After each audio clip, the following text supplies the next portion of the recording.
Hello guys, welcome to my YouTube channel. By the way, pag-usapan natin ngayon ng mga nangyayari sa TRICOM. Nakita niyo ba yung mga sagutan ni Marcoleta at saka ni Commodore J. Tariela? Diba, napaka-intense. Pero ang maganda ron, may pumalag kay Marcoleta, di ba? Hindi naman dapat lahat matakot sa kanila eh. Ang kagandahan nun, dapat may pumapalag talaga. Katulad ni Commodore J. Tariela.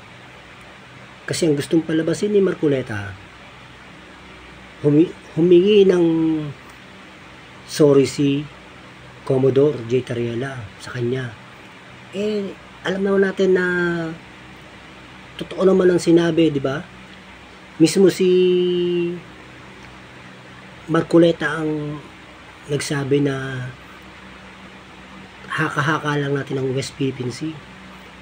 Pumapanig siya sa mga gusto ng China. Nung binas siya ng taong bayan, sa mga sinabi niya, kumambyo siya, bumabawi siya. Kesyo, ano lang daw. Ngayon, doon nag-react si Commodore, di ba? Siyempre, silang ang Philippine Navy natin ang dumidepensa sa West Philippine Sea. Kaya, yung sa Pinayan, talagang mabigat yan para sa kanila.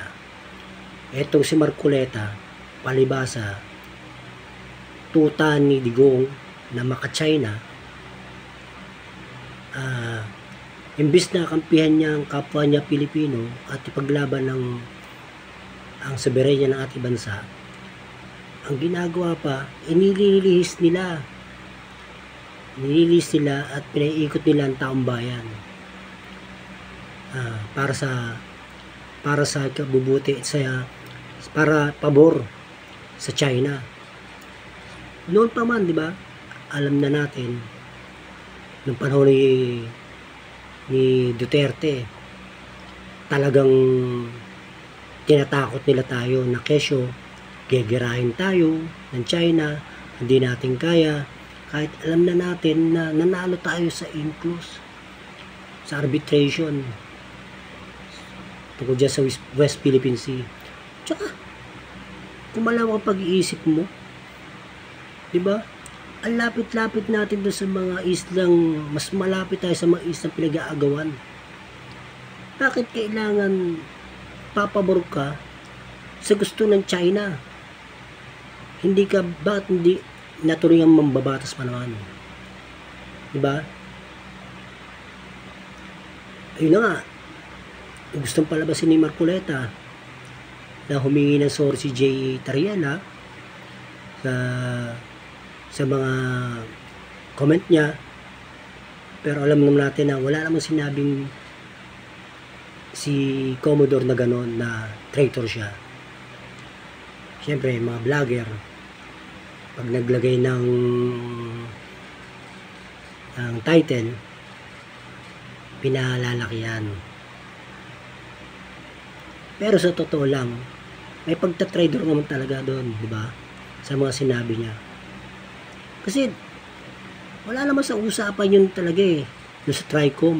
Ang pinag-uusapan doon, yung mga fake news na ginagawa ng mga DDS vloggers. Sila lang naman talaga ang nagpapalaganap ng fake news simula pa noong panahon ni Duterte.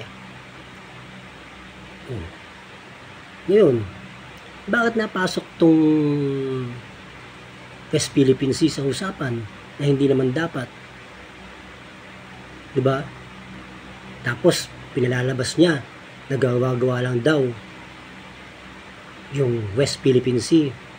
Samantalang panahon ni Pinoy, sinabatas na yan na may West Philippine Sea, diba? Dahil nga nanalo tayo sa arbitration. Ewan ko dyan kay Marcoleta, halatang napapahiya na siya. Tinatawanan na nga siya ng ibang congressman. Ito yung Senate hearing. Kung sino-sino, ewan pa. Yung sagip party list niya, parang sagip China tsaka sagip Duterte ang ano eh. Diba? Kayo ba? Pabor ba kayo sa mga ginagawa ni Marcoleta? Ewan ko ba ba't nananalo yung mga yan? Siguro, sa Mindanao eh. Sa Davao, andyan ang mga ano eh. Solid DDS. Mga napapaikot nila. Mga ano ni Kubuloy sa KOJC. Nasunod-sunuran sa kanila. Plus yung INC. Plus yung mga DDS. Siguro nanalo. Pero sana, di ba, may mga ganitong congressman, mga ganitong party list, hindi na dumami sa Kongreso. Kasi tayong mga Pilipino ang talo. Tayong mga Pilipino ang talo dito. Nagiging kawawa ang mga Pilipino sa mga ganitong party list, ganitong congressman. Imbis na ihikayat tayong protekta ng ating soberenya, itinatakot pa tayo, di ba?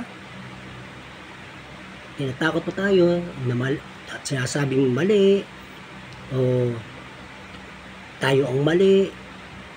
Huwag tayong lumaban sa China. Huwag tayong huwag tayong humingi ng tulong sa Amerika. Bakit ang Vietnam? Mas malaki tayo sa Vietnam pero pumalag sa China. Ginera ba? Hindi naman, di ba?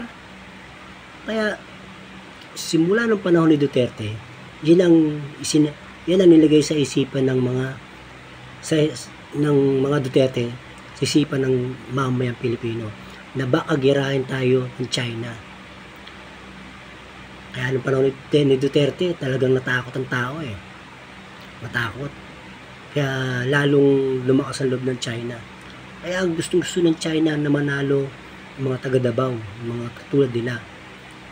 Lalo na ngayon, si Sara tatakbo, presidente. Di pabor na naman sa China. Gusto niyo ba yun?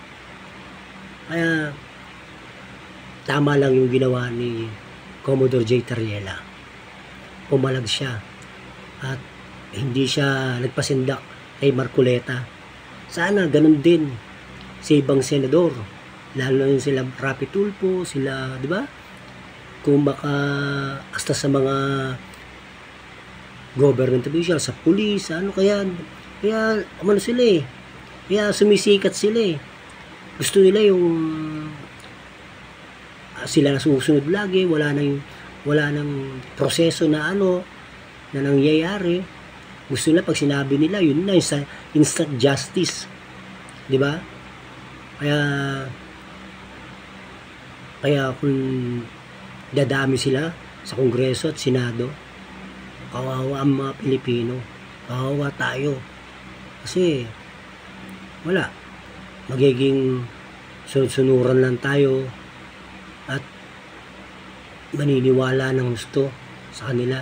Lalong maghihirap ang bansa natin. Yung sinasabing demokrasya, nawawala sa mga ganitong politiko. Gusto nyo bang dumami sila? Dapat ngayon pa lang, mag-isip-isip na tayo mga Pilipino. Nandito na lang. Maraming salamat.